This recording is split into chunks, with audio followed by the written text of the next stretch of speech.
Lalu apa penyebab kenaikan harga gula dan solusi apa yang tepat dalam jangka pendek untuk mengatasi kenaikan ini akan saya tanyakan langsung kepada Sekretaris Eksekutif Asosiasi Gula Indonesia atau AGI Dwi Purnomo Putranto. Selamat pagi Pak Dwi.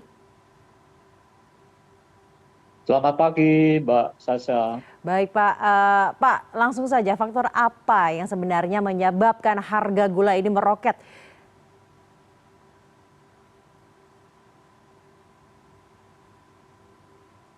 Suaranya putus-putus nggak terdengar ya? Baik, baik Bapak, sebenarnya apa yang menjadi penyebab apa saja nih Pak, faktor yang menyebabkan harga gula meroket Pak saat ini?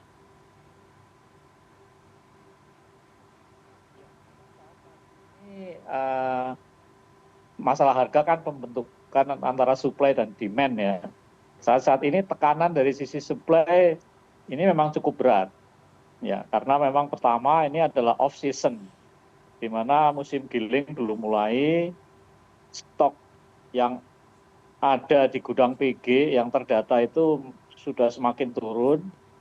Menurut data di per bulan Maret itu tinggal 389.000 sekian, which is itu artinya kurang dari 2 bulan konsumsi, yang itu artinya akan menimbulkan psikologis meskipun mungkin ada tambahan di luar gudang pabrik gula itu ada stok-stok yang ada di distributor dan sebagainya, tapi kan kita tidak pernah tahu Ya. berapa angka persisnya itu. Biasanya yang didata itu adalah stok fisik yang ada di pabrik gula.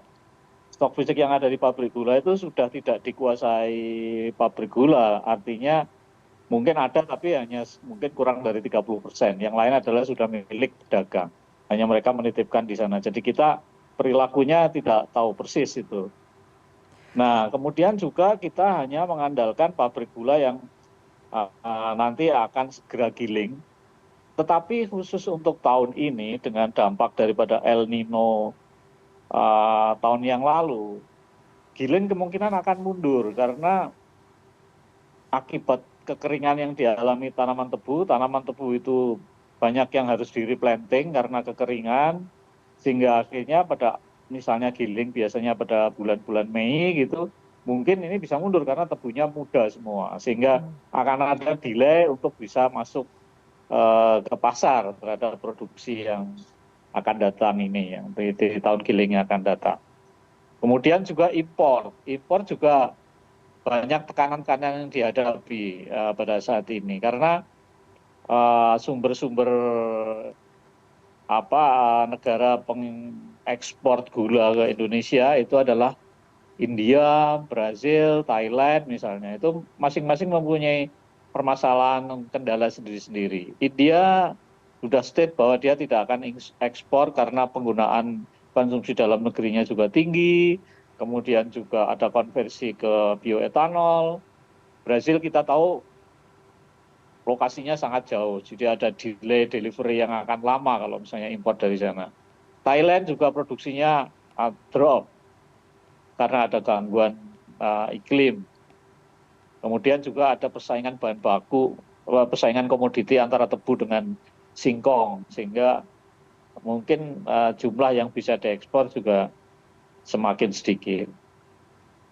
Belum Jadi lagi perilaku para spekulan yang memegang stok di pasar internasional. Mereka akan sangat bergantung kepada volatilitas harga di dalam melepaskan stoknya untuk bisa dijual. Ini hal-hal seperti ini yang menurut saya membuat tekanan terhadap sisi supply di gula pada saat ini cukup tinggi, sehingga harga akan mungkin ya betul tadi sudah naik sampai mungkin bisa sampai 20.000. baik. Pak itu Walaupun sekarang sudah mulai, sekarang sudah ya mulai Mbak Sasha. sekarang sudah mulai stabil atau sudah mulai turun? Ini karena musim giling belum dimulai ya, ini saya khawatir justru ini masih akan bertahan tinggi gitu. Meskipun memang sudah ada gula ex raw sugar import yang mungkin sudah bisa mulai diolah di beberapa pabrik gula yang memperoleh kuota untuk import raw sugar, mungkin mereka sudah berani mengolah karena mungkin sebentar lagi akan menggiling tebu, dan dari hasil giling tebu itu akan menghasilkan bagas, bagas itu akan menghasilkan sumber energi untuk boilernya, sehingga proses pengolahan raw sugarnya akan bisa segera dimulai. Bahkan mungkin sudah ada yang dimulai, tapi kami tidak punya informasi data berapa yang sudah sudah mulai ekspor ini yang masuk ke pasar. Tapi saya kira masih sedikit juga. Baik, baik. Saya kira demikian, Mbak Sada. Baik, saya konfirmasi Pak. Berarti sebenarnya meroketnya harga, menipisnya stok ini akibat memang supply yang terganggu, entah produksinya, entah impornya karena masa gilingnya dan lain-lain, bukan karena memang kebutuhan yang meningkat ya Pak?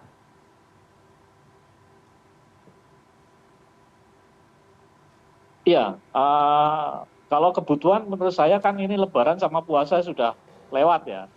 Jadi mestinya sudah kembali ke normal kebutuhan itu. Karena biasanya peningkatannya itu terjadi pada waktu Ramadan dan Lebaran. Sekarang ini mestinya sudah normal. Tetapi menurunnya angka stok, apalagi yang bisa terdeteksi datanya itu, yang bisa terdata itu hanya stok fisik di pabrik gula, di gudang pabrik maksudnya. Meskipun itu bukan milik pabrik gula ya, tapi ada di gudang pabrik. Itu yang terdata itu stoknya itu sudah menipis, sudah hanya tinggal mungkin kurang dari 2 bulan konsumsi. Ini akan menimbulkan efek psikologis terhadap masyarakat, terhadap mungkin ya pedagang gitu ya, bahwa seolah-olah tidak ada barang. Padahal di luar stok fisik yang ada di gudang pabrik gula, itu di luar juga masih ada stok-stok yang ada di distributor, di pedagang dan sebagainya. Mungkin sampai ke grosir sebenarnya masih ada. Cuman memang dari Asosiasi Gula sendiri kita tidak pernah bisa memperoleh data yang akurat berapa besarnya stok itu. Jadi seolah-olah yang terdata itu adalah stok yang ada di gudang pabrik gula. Itu artinya Dan kalau kita mengacu kepada itu artinya Pak, untuk setidaknya menjaga psikologis masyarakat, baik para pembeli, para distributor dan lain-lain, pemerintah ini harus benar-benar menghitung stok yang ada, jangan kemudian hanya rely on stok yang ada di gudang, seperti itu ya Pak? Iya, jadi stok yang ada sekarang pun karena itu tidak dikuasai oleh pemerintah kan, karena stoknya itu ada di pedagang gitu. Bahkan pabrik gula yang milik pemerintah yang BUMN itu misalnya kan juga tidak ada kewajiban untuk bisa buffering stok, karena mereka kan walaupun BUMN kan tuntutan untuk bisnis kan juga dari pemegang saham kan juga harus dipenuhi. Jadi tidak bisa misalnya menjual rugi gitu, karena kecuali mungkin ada penugasan dari pemerintah, ada dana dari pemerintah yang digunakan untuk itu, seperti yang terjadi pada Bulog misalnya. Tapi kalau yang seperti BUMN gula yang lain yang tidak ada penugasan khusus, ya mereka tetap harus menjalankan bisnis secara secara murni. Jadi profitability itu juga menjadi bagian yang tidak terpisahkan dari bisnisnya meskipun BUMN. Jadi memang kalau seperti di Filipina itu, di sana ada Sugar Regulatory Administrator, itu pemerintah yang mengendalikan stoknya. Jadi dia pegang kerannya, dia pegang import kerannya itu dia yang pegang, meskipun yang mengimport masing-masing perusahaan. Nah, nanti pada saat kapan stok itu dilepas dan berapa harganya itu juga ditentukan oleh pemerintah. Ini menarik sebetulnya kalau kita bisa belajar dari Filipina mengenai manajemen stok ini. Pak Dwi ya. Saya tambahkan sedikit ya, Pak. Silakan Pak. Saya tambahkan sedikit. Stock to consumption ratio itu yang menimbulkan efek ketenangan di pasar, itu juga ada aturannya. Jadi kalau kita lihat di dunia itu stock to consumption ratio-nya itu sampai 40%. Ya paling enggak berarti kalau kita lihat, kalau misalnya itu mau diterapkan secara nasional, itu berarti 4-5 bulan stok yang harus ada, yang dikuasai gitu ya. Sedangkan kita hanya 2 bulan ya Pak ya? Sedangkan kita kurang dari 2 bulan itu. 389 itu kalau tiap bulannya 240.000 ya, misalnya kan itu kurang dari 2 bulan itu. Itu yang menimbulkan efek psikologis ya. Baik. Saya kira begitu itu antara lain. Baik, Pak, apakah itu artinya pemerintah harus segera melakukan intervensi karena kalau dibiarkan kondisinya seperti ini dengan masa giling yang sudah pasti mundur, negara-negara pengimpor juga memiliki kendalanya masing-masing, ini artinya instabilitas akan panjang jika tidak diintervensi? Ya, saya kira langkah-langkah itu dilakukan ya, tapi memang kan pasti ada time lag. Jadi misalnya katakanlah misalnya sekarang import untuk dipercepat, ditambah segala macam. Itu tapi kan tetap saja itu diperlukan proses, diperlukan waktu untuk bisa sampai ke Indonesia, apalagi sampai masuk ke pasar gitu.